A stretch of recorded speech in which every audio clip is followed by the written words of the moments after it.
How's everyone doing tonight? Ooh, there's 5 views so far in Homestuck. That's pretty awesome. Oh, cool. Boopity boop boop. Boop. The Greater Ponsutu. Oh, awesome. Okay. So we're continuing on down this rabbit hole called Homestuck. Boop. Do do do do do do do do do do do. Thinking, loading. John, answer GC. Come on. Boop. Gallows Calibrator sent ectobiologist the file LOW4SM. Oh god. Okay. Land of Wind and Shade map. .fl4. What's this? It's your world map with your second gate labeled so you can go there. Oh man, let me drop everything and go there because I am in such a hurry to take more of your advice. John, please give me one of your human breaks. I feel awful about killing you, even though technically you never even died, so I don't know what you're bitching about. Yeah, well, Dave said I did, and I believe him. That is because he and you are best pupil pals for life. Can't I be your pal too, John? I don't know. I thought you were okay for a while, but now you are kind of giving me the creeps. Jegus, John. What? I'm invoking the name of your Earth Jegus to express frustration. Do you mean my Earth Jesus? I don't know. Do I? Do you have a troll Jegus? John, we have the best troll Jegus. You don't even know. Oh, wow. Really? Or is this a joke? It's a joke. I'm not really sure what a Jegus is. Well, neither do I guess. It's pretty much not anything. John, will you please follow the map? Let me earn your trust. I'm sorry, I'm having to translate Lee as I'm reading. If you don't like what's on the other side of the gate, you can just turn around. Okay, I'll take a look. John, open map. This content was originally intended to view as Flash-enabled device. Oh, okay. So this used to be a Flash. Google Maps. John, here is your house. I cropped this world map for you so you can find where to go easily. Fly north. Also, hi, this is me.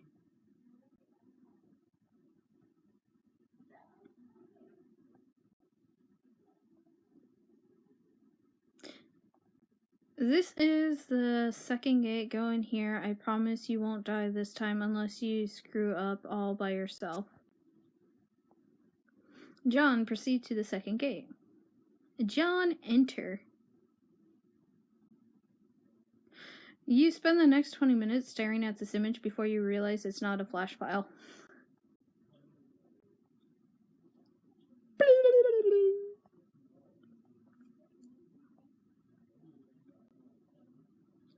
John, get up. Despite the pandemonium of your interest, Rose is still sound asleep. She must be really tuckered out. It looks like this little guy is awake and ready for action, though. He is adorable.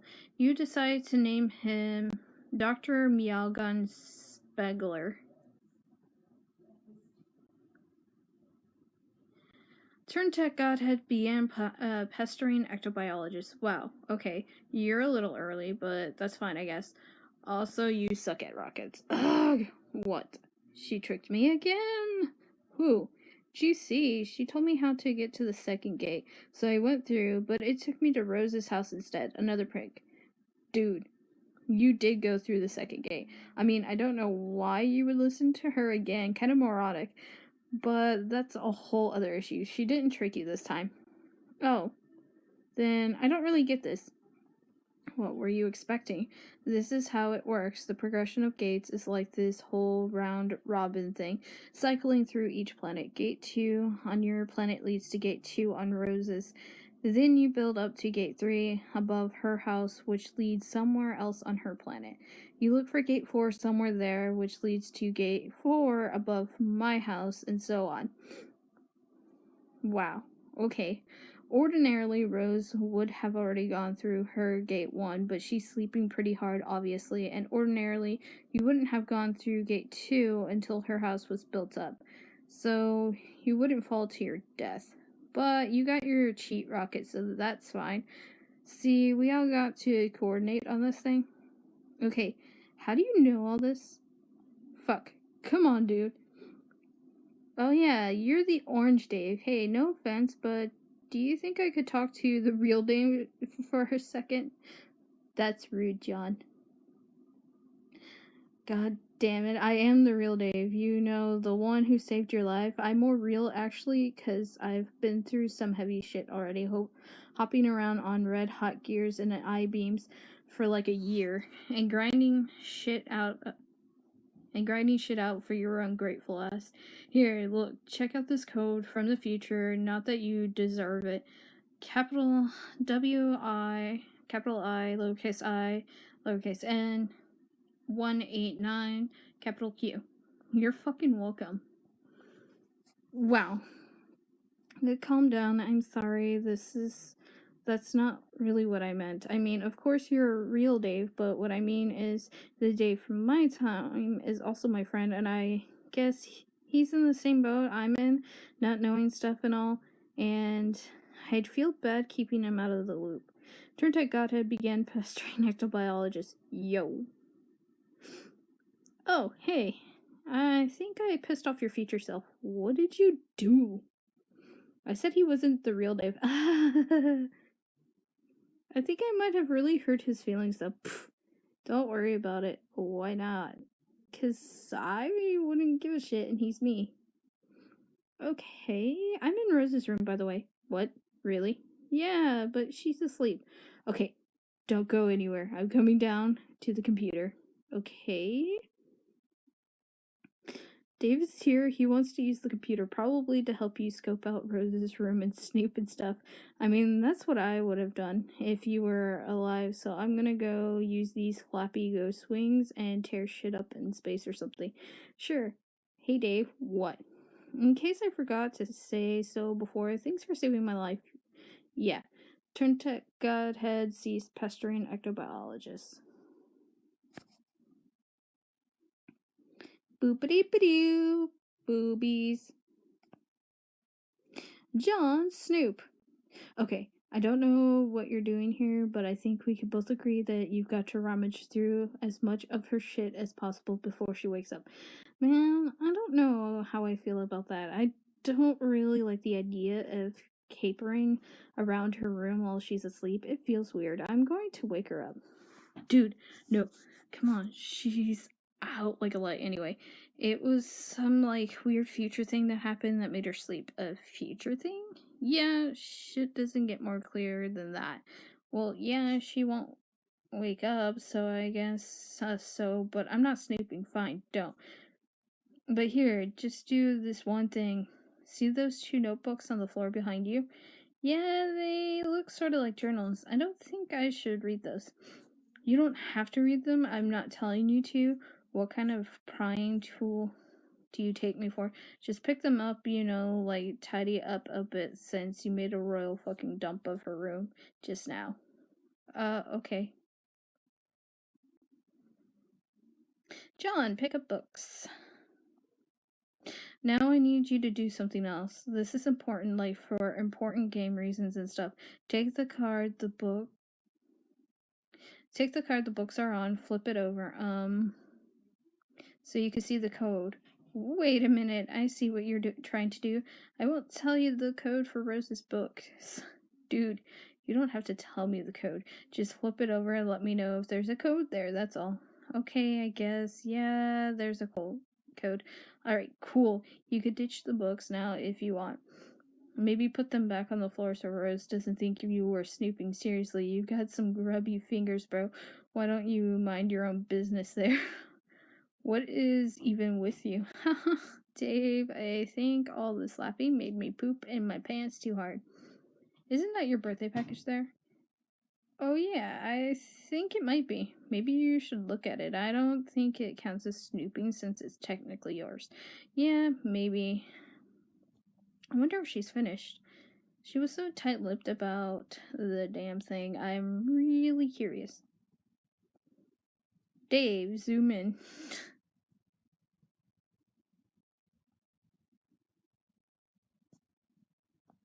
Flippity fluty. Swiggity swooty, I'm coming for that booty. Boop.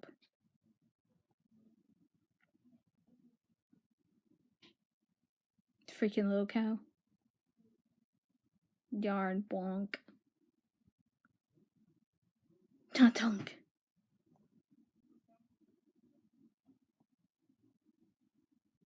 That's just creepy.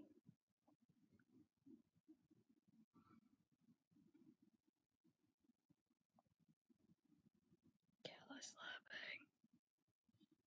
laughing. John, check Rose's bookshelf.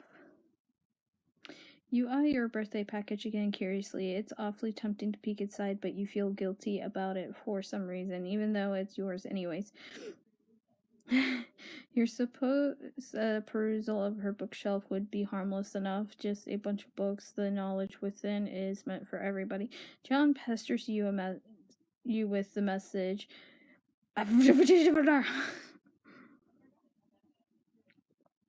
Which you decide not to bother dignifying with a whole pester log ordeal because it's probably just him being a reluctant jackass against the screw. John, look at a book.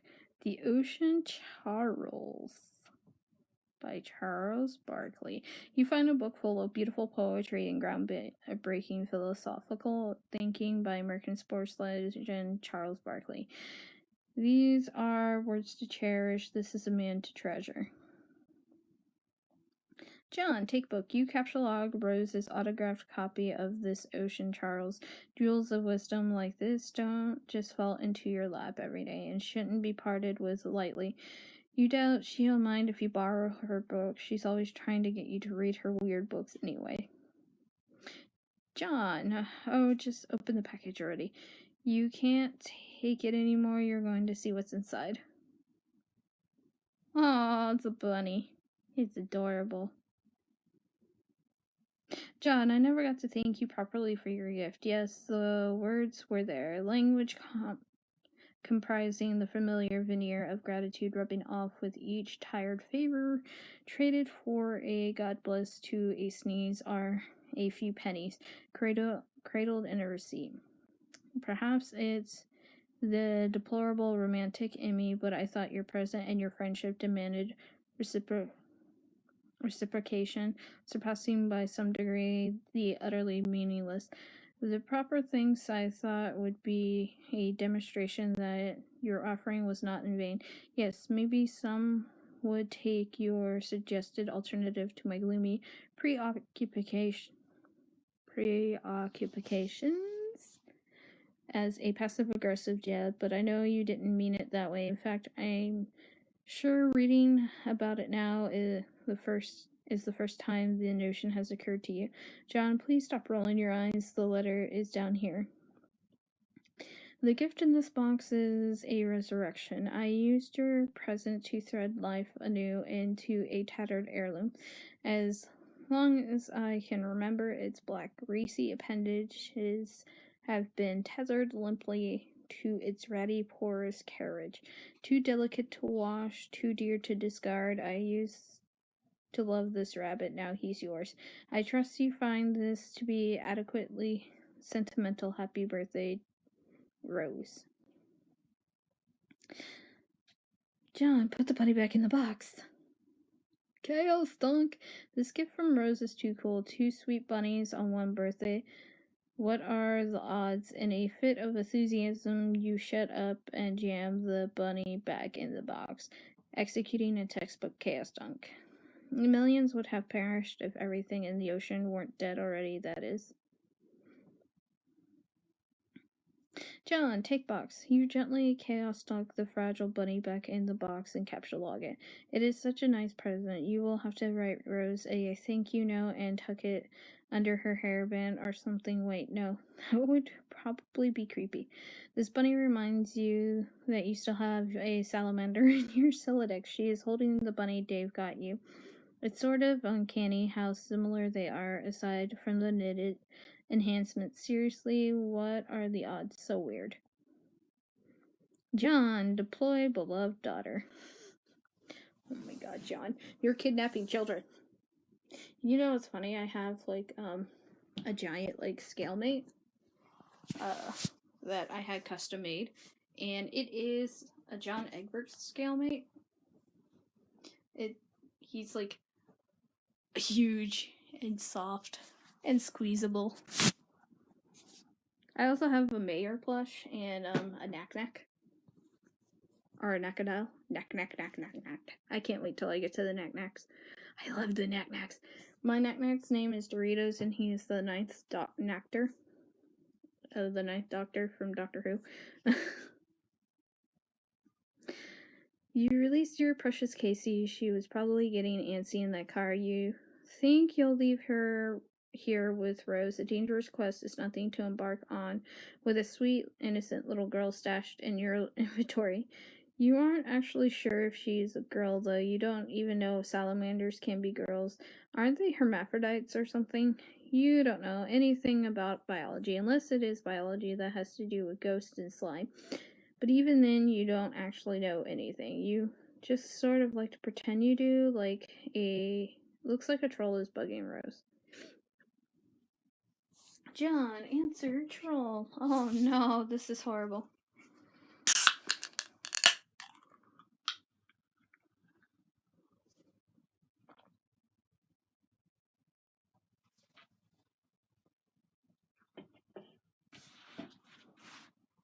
I'm also working on a little cow plush. Yep, he's gonna be a tall boy. Grim Auxilitrix began trolling tentacle therapists. I'm supposed to antagonize a few members of your trivial species. I have to start somewhere, and so I'm starting with you.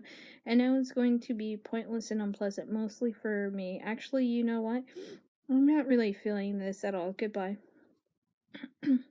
She's not here right now. She's asleep. But okay, see you. Is this your human sarcasm that I've heard about that you always use and that is basically a terrible way to communicate? No. I thought that was the thing you did, the roast human specifically.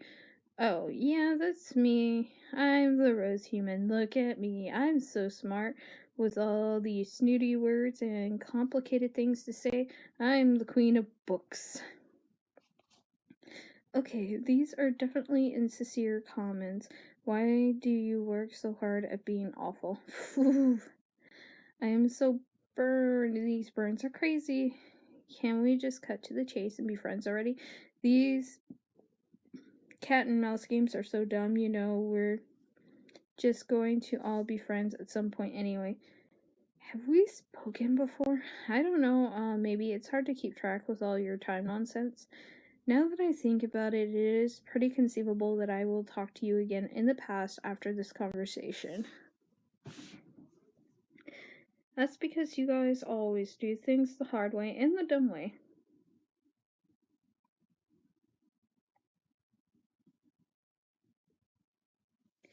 I should have figured out how the viewport feature of this application works, so I could see what such a primitive creature looks like.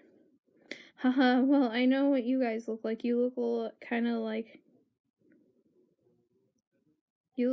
of like Howie Mandel from Little Monsters, even though, to be perfectly frank, he was kind of a big monster because he was the big, goofy adult, and Fred Savage was like his child prankster sidekick. Is this an adversary you have encountered on your quest? No, it's a movie. You should ask John about it because he thinks it's awesome, which it is. It seems you put stock in John's assessment of things. Even really uninteresting things that are pretty terrible to listen to.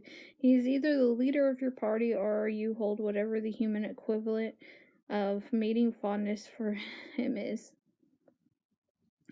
Yeah, I got him this really cool bunny for his birthday, and it's really nicely knit and everything because I'm basically in love with him. You are right. Oh, okay. Hey, just kidding. I'm sure John knows it's because I am really thoughtful, and I bet he really appreciates the present and would say thank you if he were here. Okay, human courtship is definitely a strange thing, and it's sort of blowing my mind listening to this. I think I'll talk to someone else now.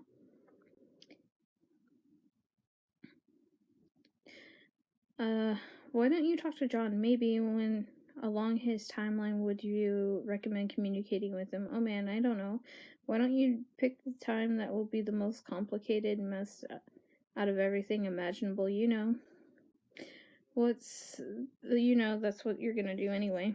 Considering that you're obviously not that smart and basically understand whipping bug-winged fuck all about even the most elementary temporal mechanics, I'm a bit perplexed as to why I find myself so vehemently fondling the short end of the antagonism stick here.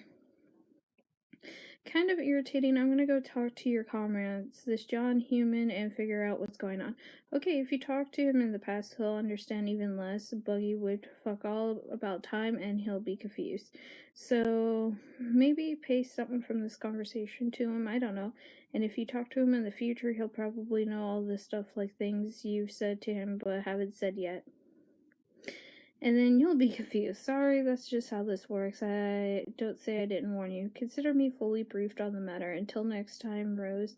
Next time in the past. Yeah, bye. Hehe. Boop.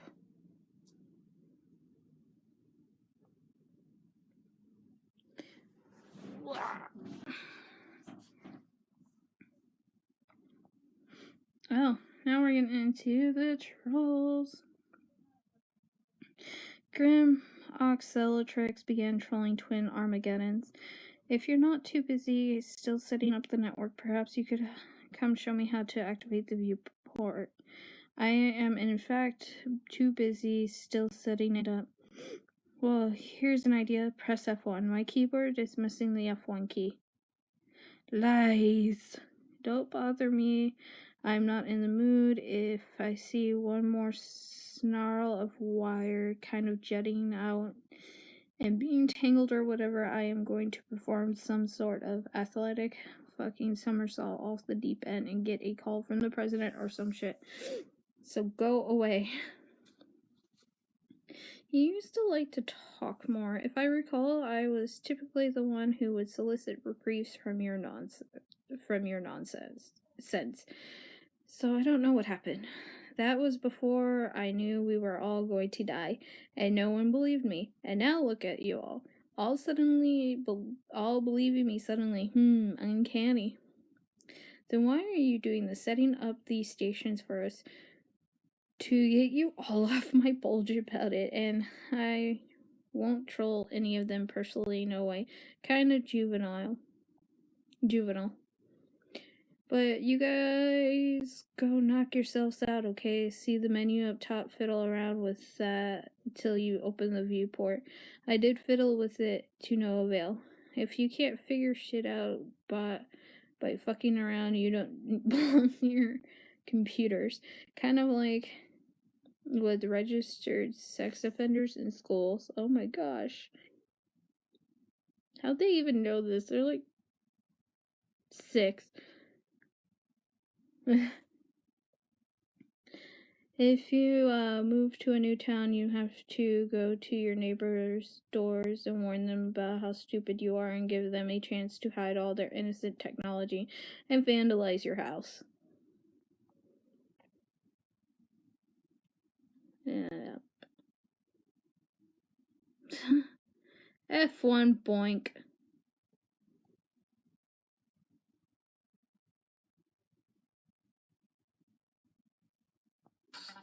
Rose and Dave, shut up and jam.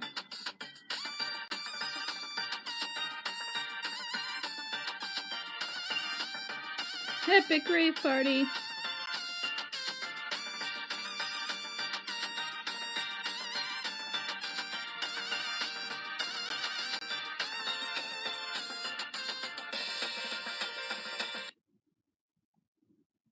Freaking little cow. Yes, finally.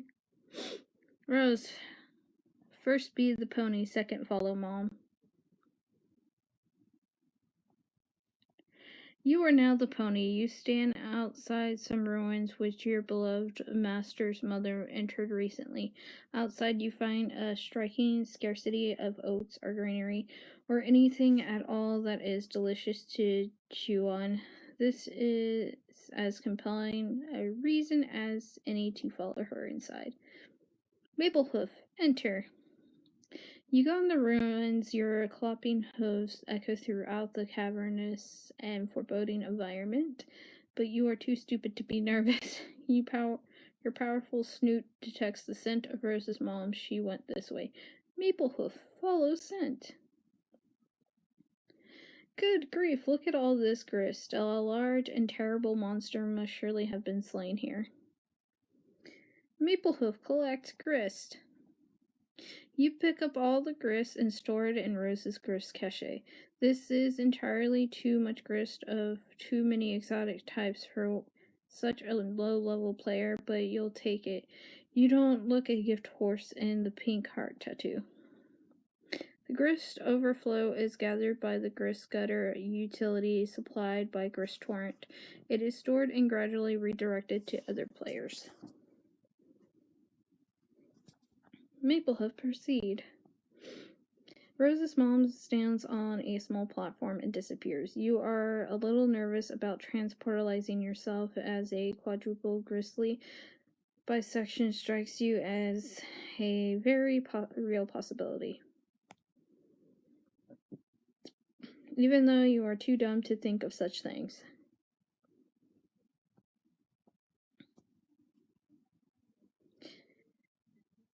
John, first be the hat, second find Dad.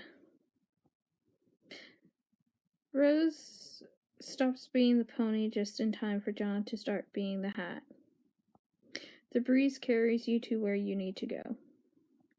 You settle in front of a man in sore need of a fresh hat. He gathers the clean hat along with the shoe he found through similar serendipitous means to replace one he lost.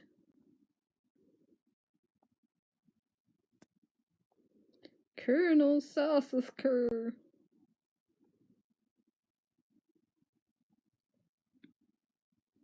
John, visit Rose's alchemeter. You decide to try out the code Dave Sprite gave you. John, make item. The thing is huge and costs a fortune. 500,000 pieces of bilgrist, garnets, diamonds, and gold, in a single piece of quartz. There's no way you could make that, let alone wield it, even with your ghost gloves. The fear no anvil. John, shrink it down. You use the alchemeter scaling upgrade to reduce it to a more manageable and affordable size. You make a weapon called Fear No Anvil. John, pester Dave Sprite. Ectobiologist began pestering Turntech Godhead. So, what is this? The thing the code made. Really powerful hammer. How do you know? I thought you couldn't use hammers. I can't. Better be though. Got it from Hephaestus. Who's that? Really tough guy. Dude. Really tough to kill dude. You killed him for it? Nope. How did you get it then? Shenanigans. Okay. Rose, check out Dave's computer. It seems you have a visitor. Bloop. Bye. GA, fix GA's computer. There's nothing to fix, just got to open the viewport. It's easy.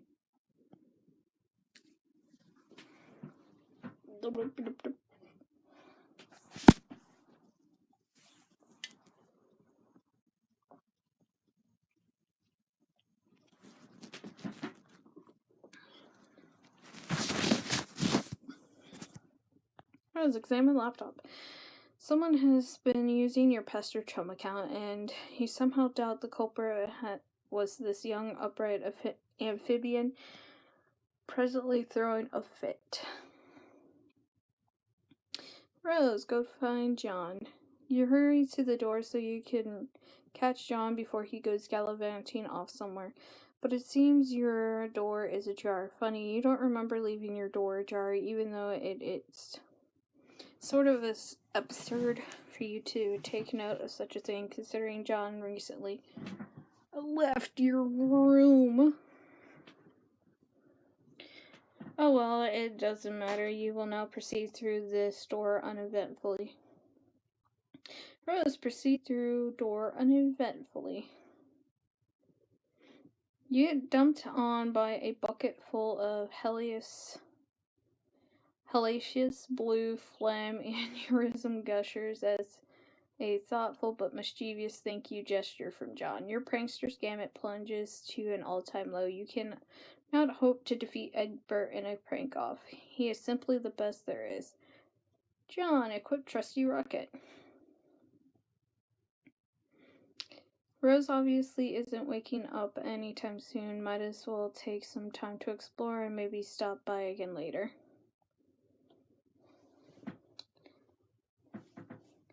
Why, Dr. Miyagon, do you want to come along for the ride? It sure looks that way. Okay, hop aboard, then adventure awaits. John, blast off.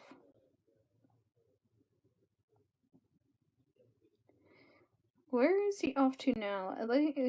At least you have this little fellow here to keep you company. You will name him Viceroy Bubbles von Salamancer. Casey. Dave, be the puppet. You have no idea what the hell that means, but yeah. You could kiss that obnoxious puppet goodbye. Maybe you could get a decent night's sleep. Goodbye, Cal. Bloop.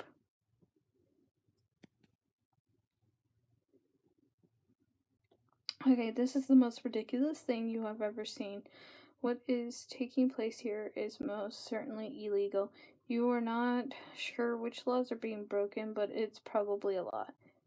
AR, follow. John, explore. You spy a boat on the shore of one of the islands below. You wonder who could be out here rowing in the middle of the ocean. John, investigate. Hoofprints in the sand, the mystery deepens. John, enter. There are many frightening and powerful monsters in here. John, aggress. Crazy damage block. You stun them with the cool time powers of your awesome new hammer and then dispatch them swiftly. John, collect spoils. The good Dr. Spengler helps you gather the riches. John, proceed. There's a platform over here. You guess who'll go stand on it? Oh, wow, it just made you disappear.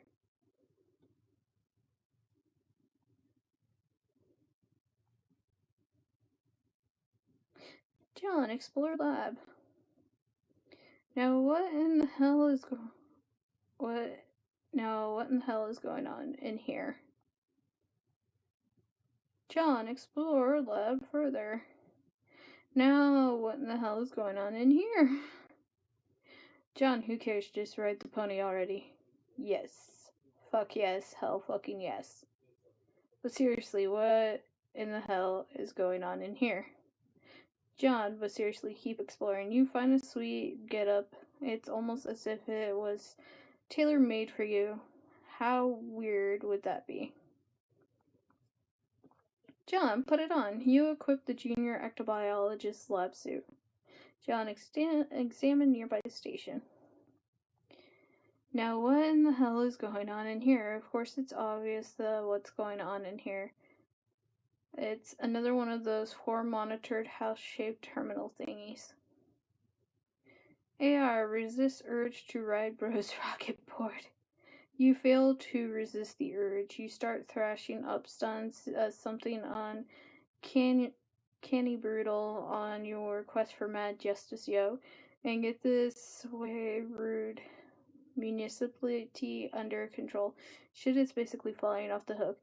It's like shit wants nothing to do with the hook. The hook filed for divorce from that shit and is now seeking custody of the hook and the shit's two kids. AR, pop a fucking wheelie. These hops are unreal shit. This flagrant should be illegal, probably is, but you don't care.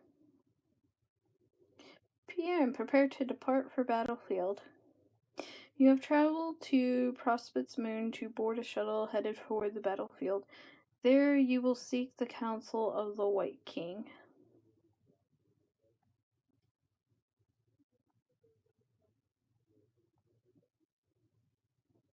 You have unwittingly been tailed by the nefarious courtyard droll from Durst.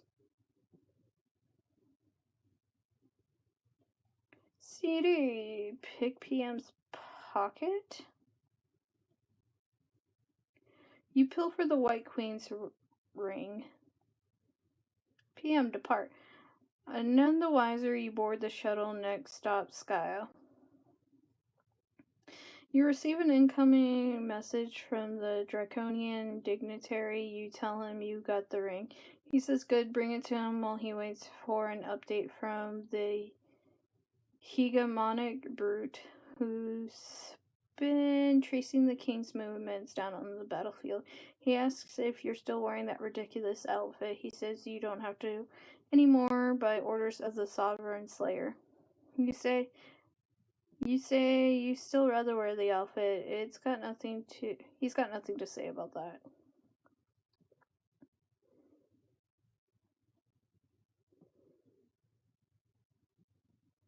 Flopper. Additional pummeling. Dead Grandpa Smackdown. Oh. Sweet. Catch. It's too late, she's gone. You'll have to remember to deliver it later somehow. The best way to remind yourself that you're carrying a ring is to put it on your finger.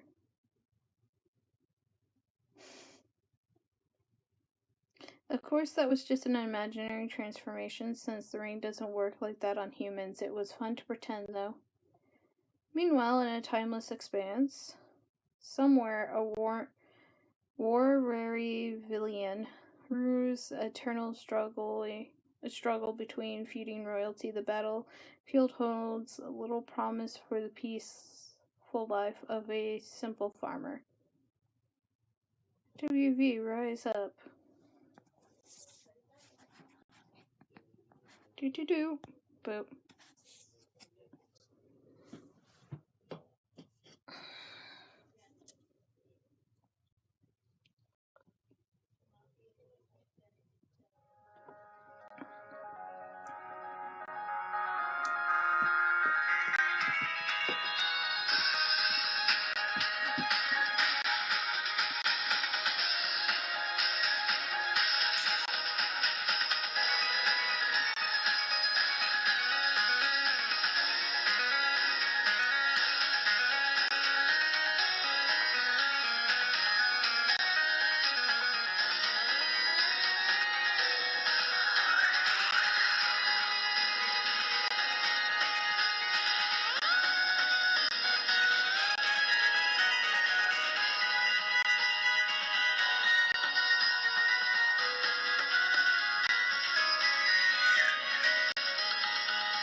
Rose, I'll caramelize a whole bunch of cool stuff.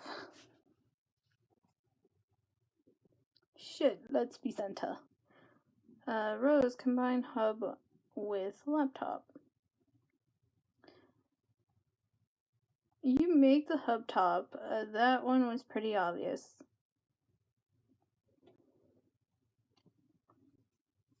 Rose, combine bronze vacuum with umbrella. You make the bronze vacuum umbrella useless, but you're still getting warmed up. Rose, combine salamander and eldritch plush. You make a huggable soft salamander plush. You award it to the Viceroy on account of good behavior. Rose, combine ink bottle and gushers. You make a box of bodacious black liquid sorrel gushers. Another cracker nightmare rears its ugly head. The ink reverses the healing properties of the blue phlegm. Those are pure poison. Rose, combine hub, top, and hairband. Doop-a-doop-a-doop. Loading. You made a scouter. I'm just kidding. You made the hub top band, a convenient hands-free computing device. Rose, combine magnetic W and bottle of vodka. You make a bottle of magnetic vodka. In addition to having high alcohol content, the liquid inside appears to have magnetic properties. You guess this could be useful? Rose, combine wizard statue and ball of yarn. You make a ball of silken wizard beard yarn with magical properties. It has magical properties because it is made of a wizard. Maybe you can make something with magical properties that is more useful than this. Rose, combine wizard statue and knitting needles.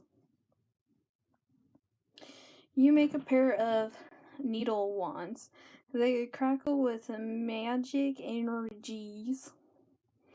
It is time to make something cool to wear. Rose, combine knitting needles and velvet. Combine knittings and velvet pillow and squiddle shirt. You make a stylish velvet squiddle knit dress. Rose, combine needle wands and grimoire. You make the thorns of Oglyth. The needles seem to shiver with the dark desires of the deep one. Any sane adventurer would cast these instruments of the occult into the furthest ring and forget they ever existed.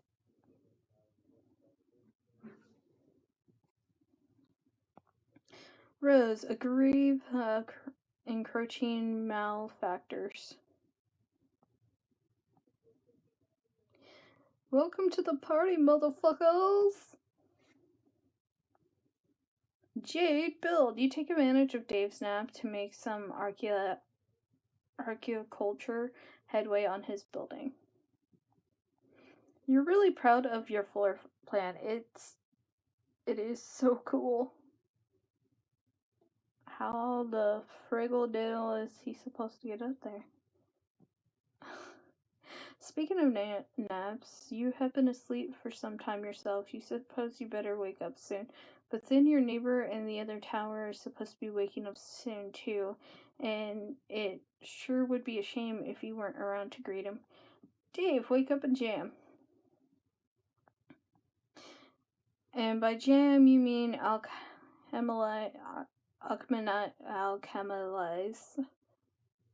Alchemize, of course. Whoa, your house is huge suddenly. Anyway, let's get this party started. Dave, combine sunglasses and iPhone. You make a pair of eye shades. This one was really obvious because future Dave had a pair, but he took them with him when he prototyped himself. But now you have a pair too, so that's cool. Dave, combine timetables and computer. You make the turntop. Convenient computing on the go, sort of like you have with your eye shades, but with all your important files and apps on there. Not to mention Spur, plus maybe it has some weird time powers. You have no idea. You'll mess with it later. Oh, God. Dave, combine Puppet Tux with Smuppet. Red plush Puppet Tux. You upgrade the Puppet Tux future Dave made. He probably made it by combining one of your bro's badass marionette suits with your shirt and scaling it up to fit. That's how you would have made it anyways. You add a Smuppet to the mix to make a softer and more stylish red plush Puppet Tux. It is like walking around in snuggly pajamas. Action pajamas.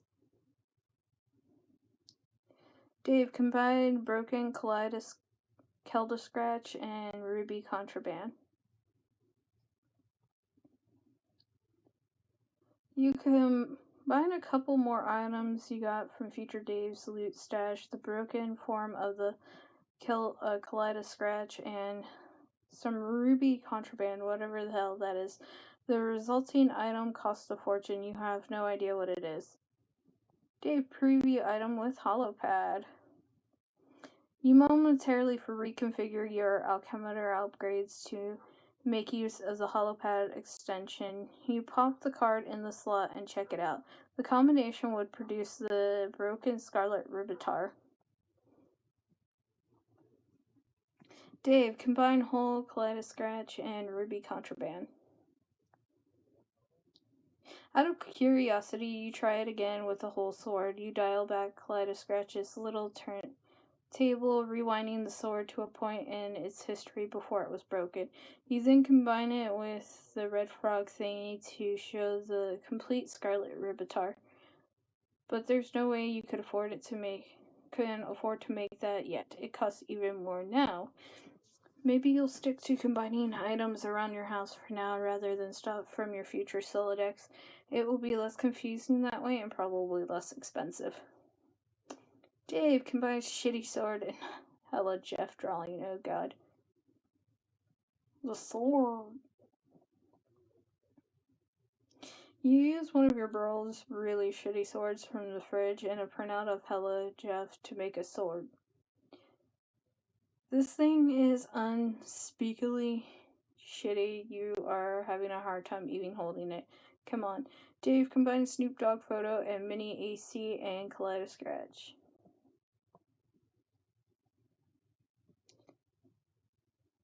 You make the Snoop Dogg snow cone machete.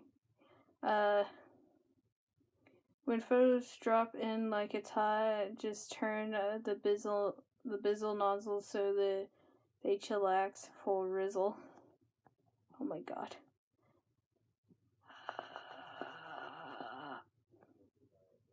Dave combines skateboard and hella Jeff drawing. Unreal Air. You make Unreal Air. And there it goes. That is ridiculous. What kind of error this thing is getting? Dude, come get the real ruler. Check this out. Yeah, it's not coming back. Dave, make another one. You just make another one. You quickly stash it in a card so it can't escape from above. Dave, combine Game Bro, magazine, and timetables. Why would you do that?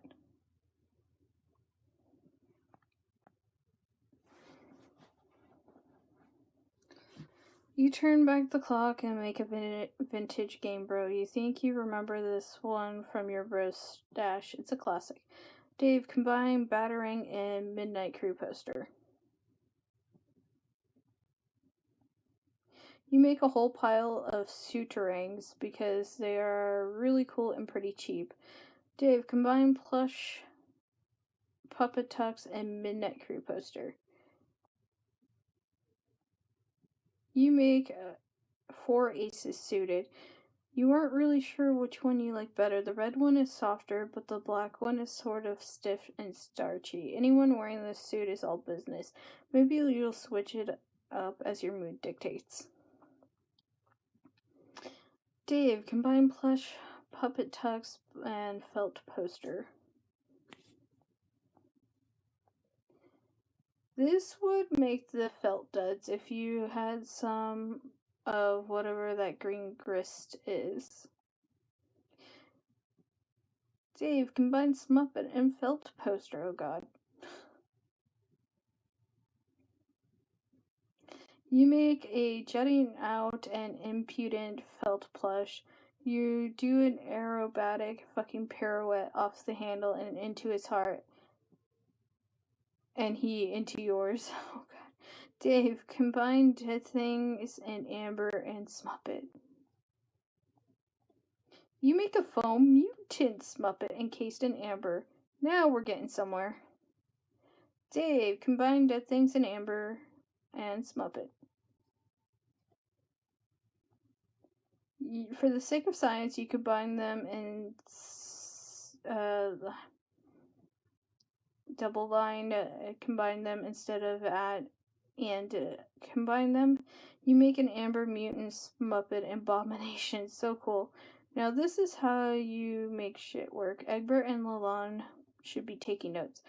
Dave, combine fetus in a jar and Mr. T puppet.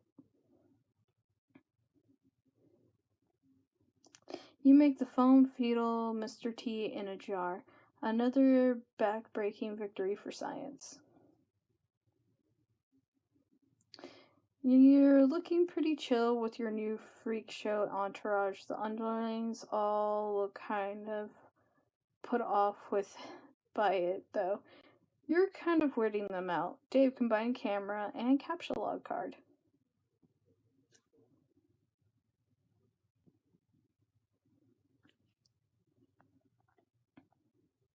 You made the Capturoid camera. You can use it to snap a ghost image of any object without capture logging it. Spits it out on a brand new capture log card every time. Could be a useful way to take a large inventory of anything you encounter without cluttering up your Sylladex. Also for grabbing codes for stuff you can't ordinarily pick up. Dave, take photo of self. This is horrible. You take one of your patented, ironic, cool guy self-portraits. So cool. That's really all there is to say on the matter. Dave, combine fetus in a jar and self-portrait photo. That would apparently make Dave's brain in a jar. Gross. It costs a king's ransom, though, because of course the organ is virtually inimitable. It doesn't stop you from capture recording its hologram, though. Oh my god. Dave, capture the hologram of your own brain. Okay, that's probably the weirdest thing you've ever done, but okay. Dave, combine brain and Sweet Bro Hella Jeff drawing and Capturoid camera. You make the Sweet Bro Hella Jeff Jiffer. Finally, something useful. It costs you negative 1,000 units of artifact grist. Dave, try it out.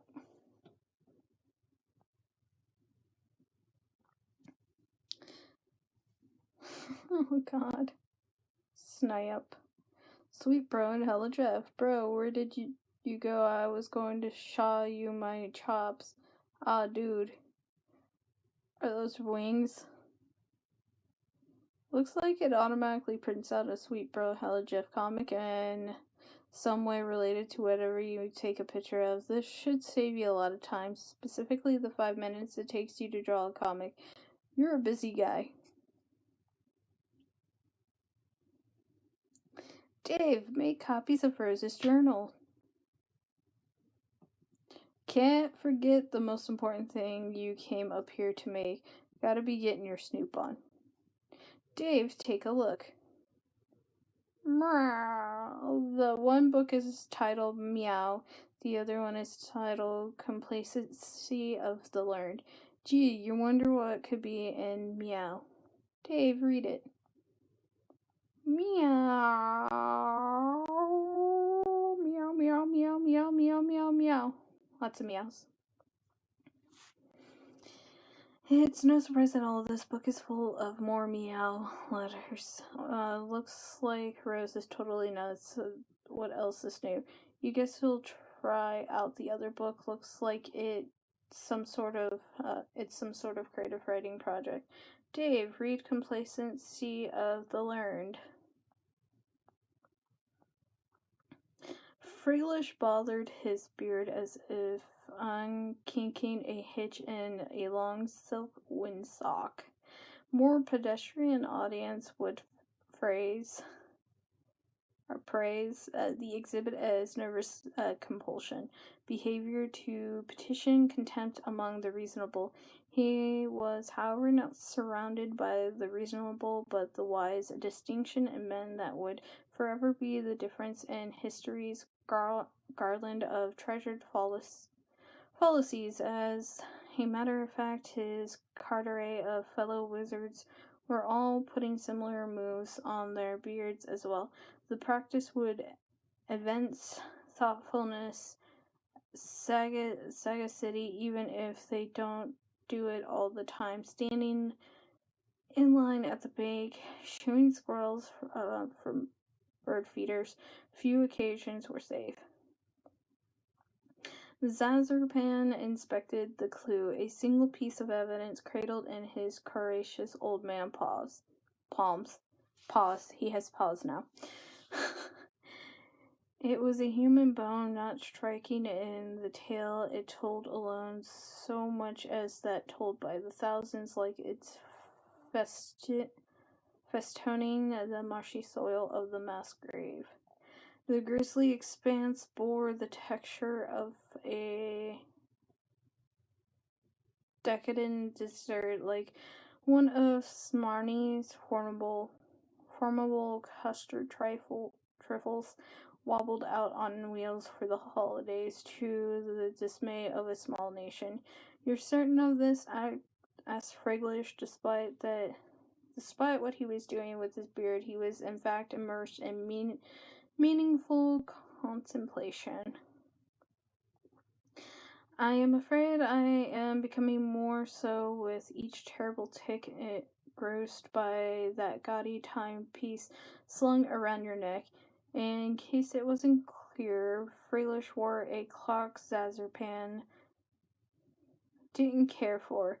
It was magic. The massacre of Sir Skinflint was not as written. What has you convinced it was the hand of our disciples in this blackness?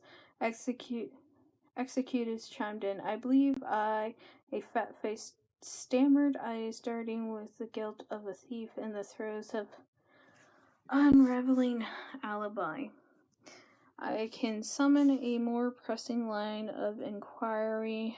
No, Smarty, nobody was in the mood for a sticky buttered loaf just now.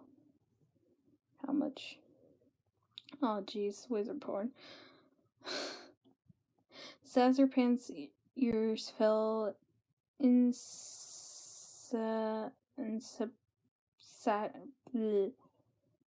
insubstantially to any line of inquiry, pastry-oriented or otherwise. His obtrusive contour carved a pondering shape in the fog, carpeting centuries dead. His 11 contemporaries, too, embraced the muted concentration of their great predecessor scholar. Few wizards kept sharper and Domitriths are read them with such ludicy. When Zazarpans treated men with silence, it was seldom unrepaid by the wise and reasonable alike. It was harrowing to entertain. Zazarpans, the learned, storied complacency of wizard was marked for grander descendants. Disciples handpicked, vetted by Ocatite the bona fide, and tested by Gastrel the munificent. The 12 sweetest, most studious children, a pair of elderly eyes could give their sparkle, not the ragged gutter snipe so oft harvested by the common obscenity, those virtueruptive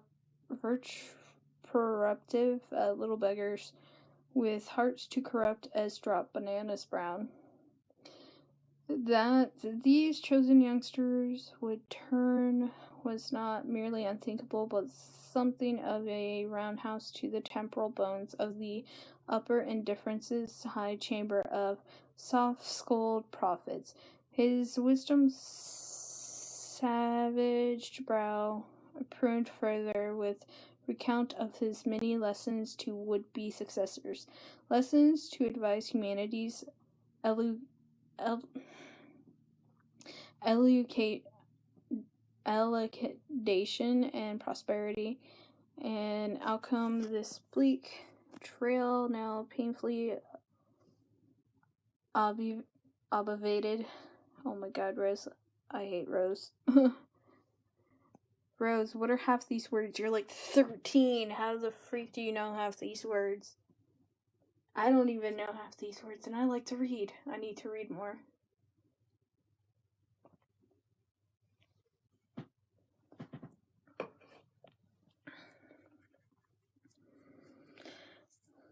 There were a few puzzles the learned could not suspend and dissect in the recondite manifold beneath his extremely expensive pointy hat, daring to pitch his chair's pupils in with foul melange of history rogues, the heretofore abstract scourge that built up civilizations with ungodly magic and tore them down with joyful malice, would prove an intellectual trespass to make his calcium-deficient bones quake. And more daring yet was the only question that now mattered. Could a bunch of bearded, scraggly old men in preposterous outfits hunt them down? He didn't have an answer. Only a simple observation, so blunt and uncharacteristically. Oh my god. Jejune for the lauded sage, it was breathtaking in its self-evidency. We're going to need more wands. Well, think of something better. Please don't make me read more. I don't want to read more wizard porn. This wizard story seems really involved and kind of confusing. You'll have to save your place and dig into it later, then maybe ask Rose what the hell the deal with it is. Dave, go get a bookmark. You return to your room in search of a bookmark. Oh hey, finally a use for that pointless juice-stained beta that will never serve any purpose past our future.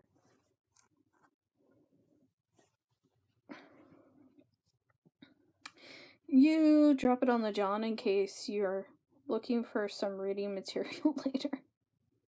Dave, check on Rose. Dave, pester. Whoa, why are you burning your wizard fanfiction? I'm not. This book contains a genetic code. Oh, okay. Then why are you burning that? The gods from the furthest ring asked me to. Is that some dumb wizard thing you just made up, or something to do with tentacle monsters? I can't keep track of what you like anymore. How did you know I wrote a story about wizards anyways? John told me he was all snooping around your room while you were asleep, and I was like, no man, don't. So not cool. But then he was like, haha, dude, check it out. This book is full of wizard slash. And I was like, I don't even want to know. This is such a crazy violation of privacy. The story sounds suspicious. Do you want me to chew him out about it? I will, because that was outrageous. I don't know where he got off being like that. No, I don't actually mind. Too bad I missed him. I thought you hated wizards. What's the deal with that? I like wizards. What I don't like is my mother's obsession with feigning interest in them to antagonize me. Oh, Man, that's so messed up. That you think that she probably digs wizards for real, just like you, and you're blowing shit out of proportion, like pretty much always. Even she could probably have. She could probably have been chatting up how awesome wizards are this whole time, but no, you're probably burning your nut job meow book to spite her too, aren't you? No, I told you. It's one of the gene sequences locked in my subconscious. The gods say it's critical to destroy it. Oh yeah, I thought that was a joke. When did they say that? When I was asleep. You mean when we were dancing and stuff in our dreams? Yes. When I flew to your tower, I heard them. They're far above in the dark sky. I've never seen or heard these things in my dreams. Aren't you often distracted by music and puppets? Yeah. Have you ever looked into the sky without your shades? No. No, what a ridiculous question. Maybe you should try it sometime. You're the prince of the moon. I'm sure they've been meaning to seek a royal audience. Ellipses. What do all these dots means? Don't know. Anyway, I guess I'll do that. Get some sky monsters to boss me around. Sounds cool. Dave Sprite. Also Pester. So, really, why are you burning that? I just explained this to other Dave. Do I have to explain everything to you twice now? No, I know. I'm using Dave's spare computer. I saw the whole conversation through his Pester Chum account. Oh, I see. So instead of having to double explain, I merely have to put up with being double spied on. What a relief. I just mean you didn't burn that book in the future. That book was completely pointless. I know, but no, it's not. You appear to make it relevant by traveling to the past. So does that mean the sleeping thing worked? Do you remember the future? I remember some things. Okay, cool. So why is the cat code so terrible now? I don't know, but the gods were pretty emphatic about it. Okay. Well, okay, I guess it's done, but why are you so sure they're right? Have you ever known them to be wrong? I guess not, but they sort of freak me out. I mean, listening to gross space mutants all day isn't my idea of an awesome time, especially the ones that sing, oh god. Is that why you always keep the music turned up? No, I flip out to ill jams because they kick ass, obviously. I guess we'll chalk another riddle in the soft column. Yeah, case the fucking close.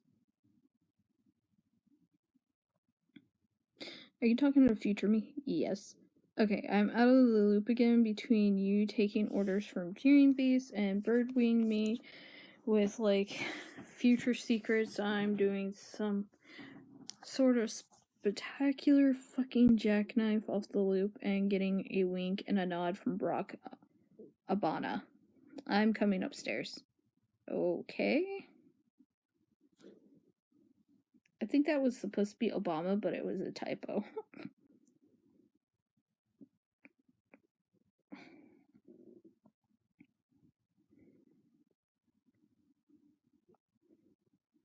Dave, chill with Dave Sprite. Oh god. So it was pretty funny how I made a copy of Rose's evil book right before she burned it, and now she doesn't know about it. I know, it's crazy what kind of foresight this guy has. I'm telling you, coincidences like that are unreal. They don't even happen most of the time. The best thing about how I did that is how it in no way will ever come back to bite us in the ass ever. Dude, our shit is safe. So safe. Gonna sleep pretty sound tonight with that big fucking payload of safety you just got dropped on us. Gonna be all hugging my pillow and shit, grinning like a goddamn bear full of honey. Safer than some Flintstone vitamins in a bottle. Keep twisting, Junior, all you Keep twisting, Junior. All you get is clicks. Asshole thinks it's candy. Doesn't even know he just stepped in on a security rake and got a face full of fucking safety. Yeah, anyways, guess I'll go back down and burn that book. Alright.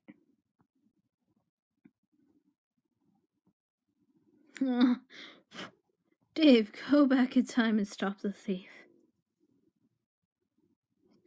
It looks like you already tried that. Whoever took those books was a pretty cold-blooded dude. You figure you'll cool it on the time travel for a while. You don't want to see the Dave corpses start to pile up, especially if one of them winds up being you. Dave, throw yourself out the window. You ditch the body before Jade sees it. That would probably freak her out. John, press a button on the control panel. You push one of the nearby buttons, it activates the upper right monitor. The view is locked on to a particular location on Earth at a particular date and time. Whoever was in the lab appears to have recently calibrated this device. John, examine monitor. 12/1/1995. The monitor displays a town on the west coast of the United States. It appears to be your old neighborhood, but there is a factory there you do not recognize. The date is December 1st, 1995, a few months before you were born. An old woman is escorted by her son on a lovely day. A target has been locked on over the gentleman's mother. A meteor overhead looms unnoticed. Rocker, they witnessed the destruction of the facility, collateral damage to a corporation owned by a renowned billionaire explorer. A mystery begins. John, press blue button. You create a paradox ghost imprint of the woman you recognize to be your grandmother. The ghost sludge is sucked into a glass tube. John, switch 4. You switch to a monitor displaying a view of the remote island in the Pacific on December 3rd, 1995. John, zoom in. A renowned billionaire explorer approaches on his yacht. An old factory lost 2 days prior, but a new shipmate gained another. Together they settle the island and plunder its secrets.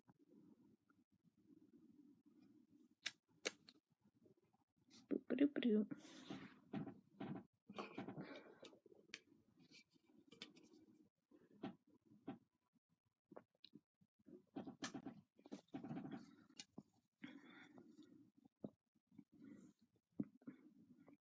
A meteor overhead streaks unnoticed, headed toward an unseasonably warm city in the central United States. John, press blue button. You create a paradox ghost imprint of the man you spotted in the woods with your book. The ghost sludge is collected. John, switch 3. You switch to a view of an unseasonably warm city in the central United States on December 4th, 1995. John, zoom in. An outrageously awesome dude stands before a crater where his favorite record shop stood 1 day prior. He is prepared for the occasion with a small pair of outrageously awesome shades. A meteor overhead races unnoticed, headed to a lake nearby a laboratory on the east coast of the United States. No aquatic life would survive. John, press blue button. You create a paradox ghost imprint of the outrageously awesome dude. The sludge is allocated to one of another pair of tubes. John, switch to 2. You switch again to a view of your neighborhood on April 13th, 1996. It is the day of your birth. There is more real estate you do not recognize near the recently devastated baked goods facility. It is a shopping mall you have never seen before. John, zoom in. A professional lady and new mother has traveled from the opposite coast at the behest of a famous and wealthy scientist to study one of numerous recent celestial anomalies while he is on expedition. She notices a meteor overhead on collision course with a quaint family joke shop.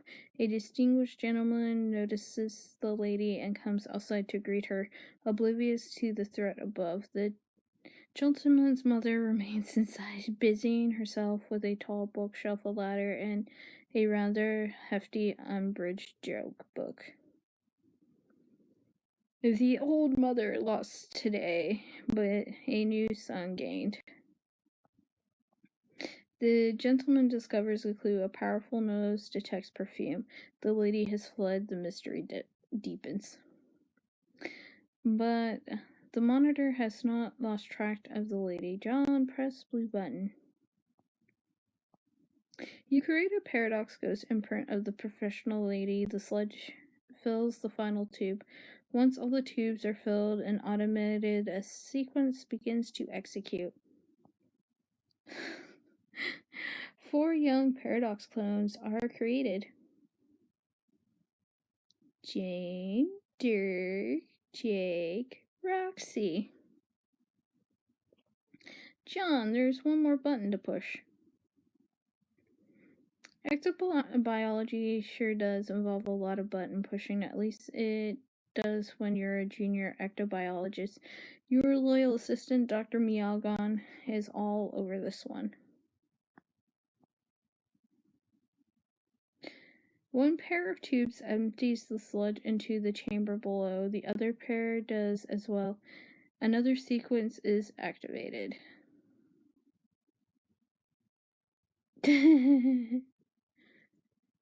John, Jade, Rose, Dave. John, scale etch-a-ladder. You storm up your etch-a-ladder to claim the coveted, if difficult to pronounce, ectobiology babysitter. Your ladder is absolutely hemorrhaging the boon dollars. Just what your pork hollow's fat ass needs. You surpass 1 million boon dollars and trade them all in for a single whopping boon buck. This is, of course, going directly into the college fund for these youngsters. Sure, it's heavy, and into the hollow it goes. Oh, poor piggy.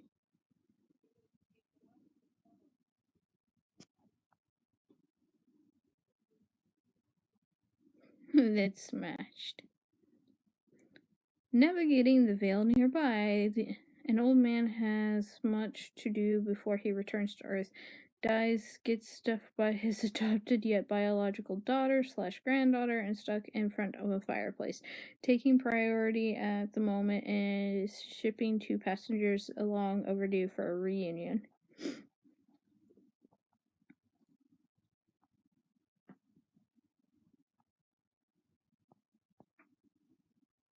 Wallet fetch modus.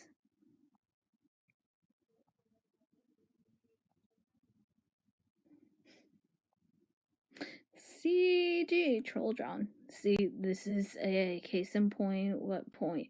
The point I was making about the ultimate riddle, you blathering fectulant shithole. Okay, that's your cue to laugh at me some more, I guess, because you seem to really get off whenever I flame you. Humans are deranged. Oh man, I must be getting closer to the conversations where you're trolling me harder. This is pretty exciting. I can't wait to see what you've got up your sleeve. You see what I mean? Fuck you about that. Anyway, you weren't making a point about the ultimate riddle, dude. Yes, I was, and now I'm losing my train of thought, dipshit. Nope, we never talked about it yet. Oh, hell, that's right. Damn it, I guess this is going to be confusing. Oh, you're just starting to figure that out now. See, I kind of painted myself into a corner. I started trolling you at the end, just before the rift, and then jumped back a little, and now I guess I've become railroad into working backwards here, unless I want to do the sort of dumb schizophrenic hopping around like the others. Oh my god. I know. You've already told me like a million times. I have. Wow, I can't wait for all these amazing conversations to take place. It's going to be like human vacation with the giant red chimney asshole up in here. You know, the one where a bunch of moony nooksuckers sing at a little pine tree, I think. Man, I've got to say I'm a little disappointed by this masterful trolling you were bragging about. I was bragging. Why would I bother with that sort of pedantic human horseshit? Maybe you should consider that I was bragging to get your hopes up in the future, only to let you down, and thus troll you masterfully in that respect. Maybe, but that would be pretty weak too. Your brittle human calcium-based skull is what is weak, and if you and I were in the proximity of a blunt instrument, I wouldn't have so much trouble proving it.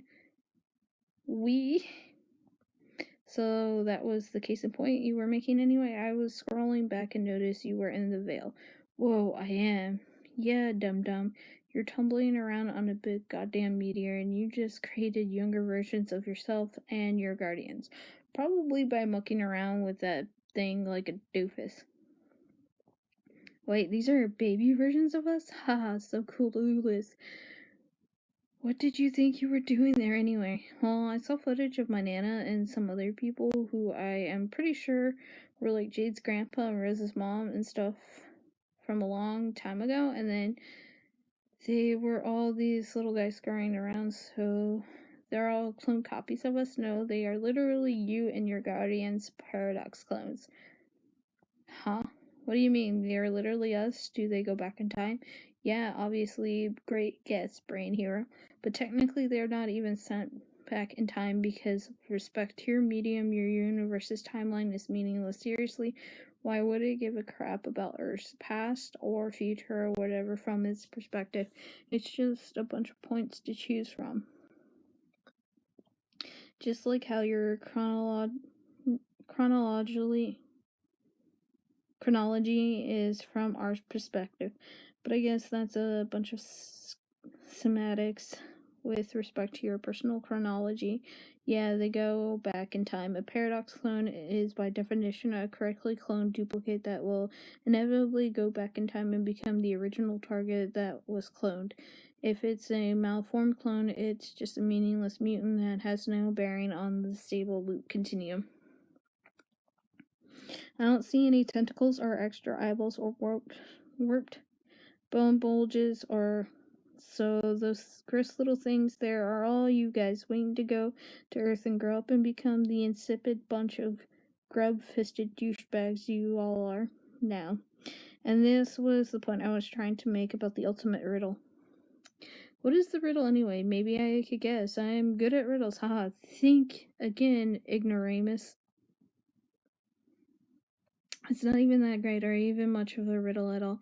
In the course of your adventure, you would have encountered all these fragments of like weird poems and shit. You find them along your quest with clues and stuff buried in them to help you solve puzzles and move huge stone columns and make staircases appear with lots of nonsense like that. And it's all masked in this flowery sort of frothy poetic jackassery that nobody really cares about. And I'm sure as hell don't care about spoiling it for you. But what all these lofty symbolic allusions boil down to is some grander statement about what you see happening here. That you were always the key to seeding your own existence through the game, and any hope that it could have played out differently or that you could have avoided this whole mess was always just a ruse, a distraction perhaps. What? Never mind, because if it didn't go down this way, then how are you even born? Get it? Which is especially pathetic since Paradox Space apparently went to all this trouble to make you just to have you feel and die. Really, there's nothing more tragic than these null sessions full of kids entering the game and fulfilling some cosmic destiny shit just to get wiped out and leave behind an empty, pointless in Saphir for all eternity. Actually, it's sort of hilarious, or it wouldn't be if it didn't affect me personally. But anyway, there's a lot more to the riddle than just that. Like what we were just talking about last time we talked, but that's sort of the gist of the themes it deals with. Okay, well, if I run into some salamanders who tell me all about this riddle and get really excited about it, I will try to act surprised. So this is the same kind of thing you went through with like being your own paradox clones and creating your own parents and stuff. Yeah. How did that even work with 12 of you? It was really fucking complicated, and I'm not going to get into it. Our family structures are already way more complicated than yours without even getting spooky time slime involved. Basically, we have nothing in common whatsoever except maybe this. I was the guy in your position to make all these clones, and frankly, it all kind of freaked me the hell out. Huh, yeah, I guess now that you mention it, I'm finding it all a little strange.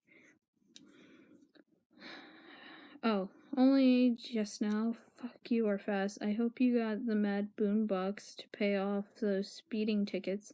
No, I mean the ghost stuff and paradoxes are one thing, of course. It's something else. It's just, this is really weird. What's so weird about it? Well, normally humans hatch from like these slimy paws. We wriggle out as a pink larva. Oh, really, huh? Maybe we have more in common than I thought. Hehehe. Maybe those really are mutant clones and they aren't going back to siege your planet. Sure. Hell, I'm confused now. Not that I give a shit about you and your pointless, awful lives. Hey, I have an idea. Why don't you get back to me in a few minutes? I mean, like a few minutes of my time, not yours.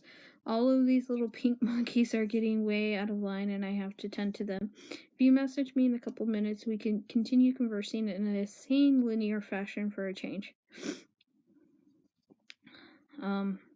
Okay.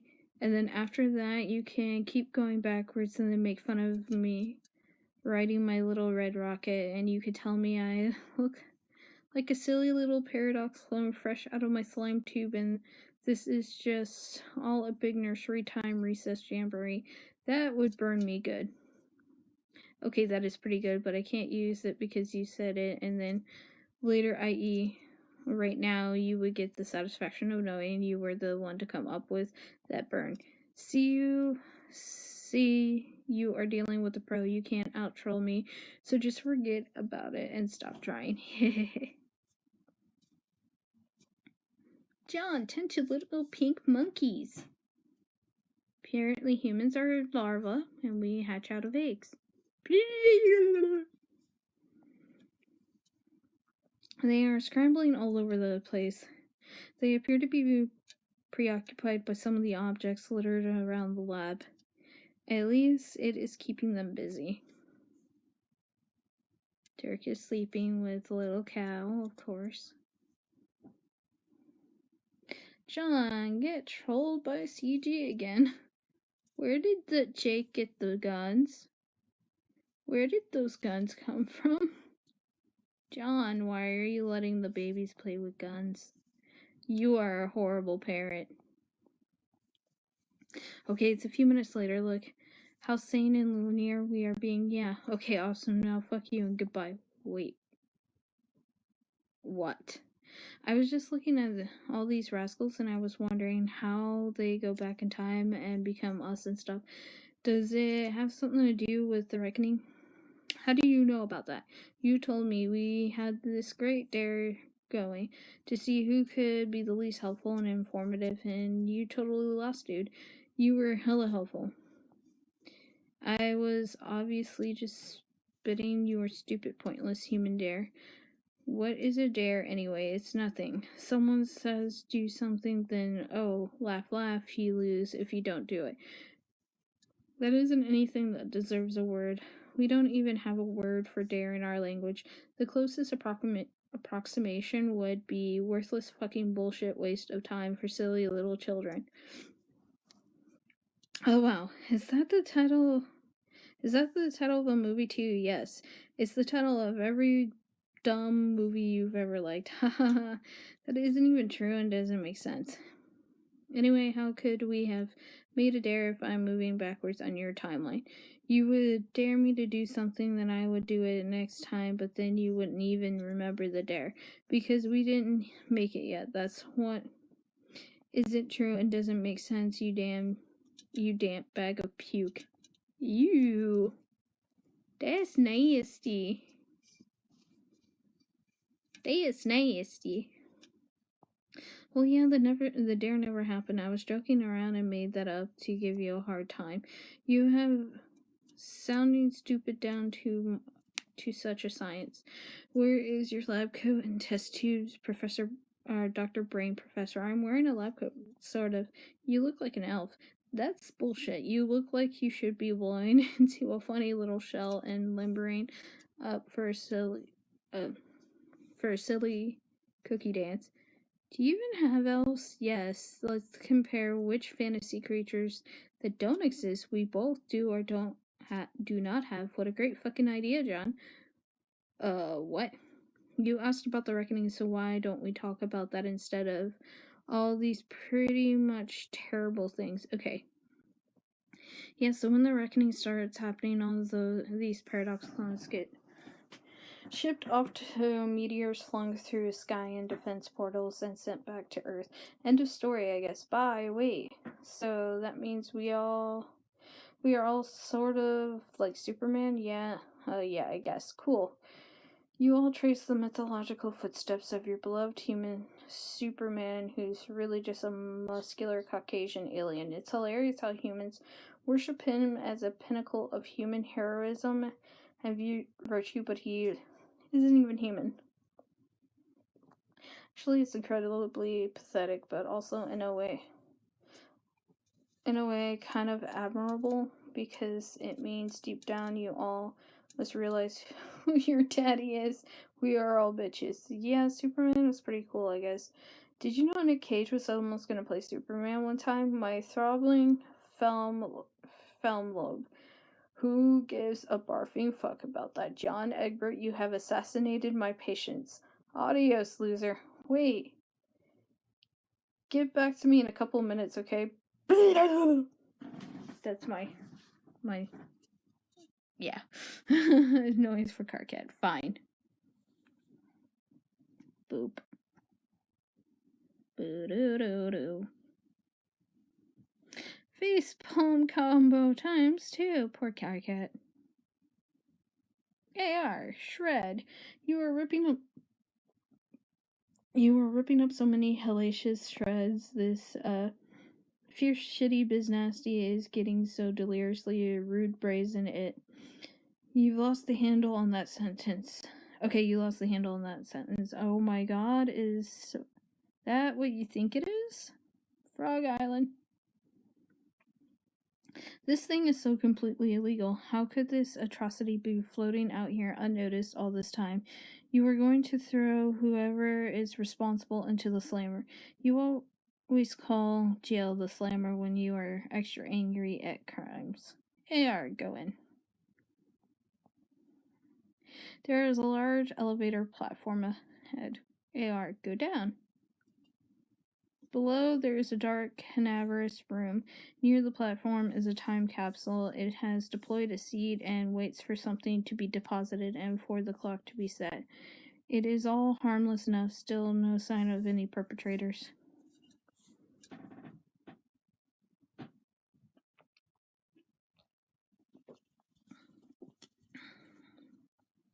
AR, search premises. Deeper into the darkness of the room, there is some complicated lab equipment. Again, nothing particularly unusual for this jurisdiction. AR, examine equipment. There is a large monitor displayed on it is a small human girl in a fancy house. The date is April 21st, 1910. Hey, that's my birthday. Not in 1910, but April 21st is my birthday. 8 days prior, the orphan girl was taken in by an aristocratic Southern colonel and legendary humorist. He recovered the young lady from a crater where a bakery once stood, operated by the man's wife, a notable baked good baroness. There is an explosion in the colonel's backyard. Land sakes alive. We are now cooking with petrol now. The colonel and his new granddaughter investigate. The impact site is where a doghouse stood moments ago. It was the magnificent abode of the man's beloved pet, Haley. He takes the belt from the old julep flask. He sooner perish himself than lose that dear animal.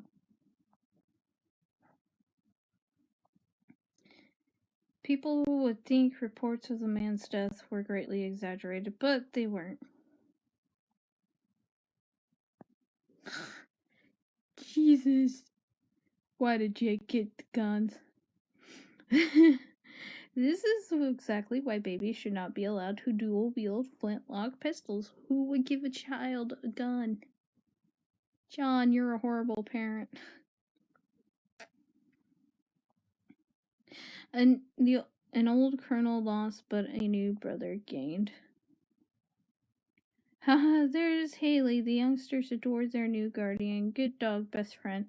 The young boy has difficulty pronouncing the name, though. Sounds more like Harley when he says it. AR, fast forward.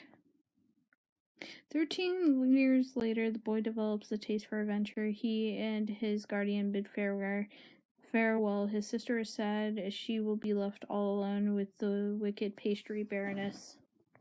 She can handle it. He tells her he believes in her. This all seems pointless to you and immaterial to the crime that has been committed, though you do find it odd that the purifier target has been fixed over that especially stupid-looking dog. You hear the elevator platform. Someone is coming.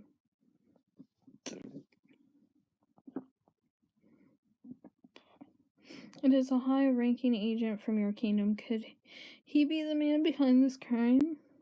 Could his attempt be mutinous? You know the agent to be far too dangerous to take into custody. You hide behind some equipment and observe. He appears to be holding some notebooks, also what appears to be a pair of juice-stained envelopes. Only one of the books is useful to him. The envelopes are useless, and he couldn't make it through more than a paragraph of the other book. Some weird thing about wizards, he discards them. The spare notebook lands on the floor. The envelopes land in the seed. The time capsule stores the seed, and on account of some default setting, is programmed to bloom several 100 million years from now. The capsule then readies a new seed. Boop-a-doop-a-doop. The agent approaches another device near the large monitor. Okay, so I'm gonna go ahead and stop on this. I hope you guys enjoyed the stream. Yeah. Okay, bye-bye. Peace. My homie G-Dog Smith Skillets.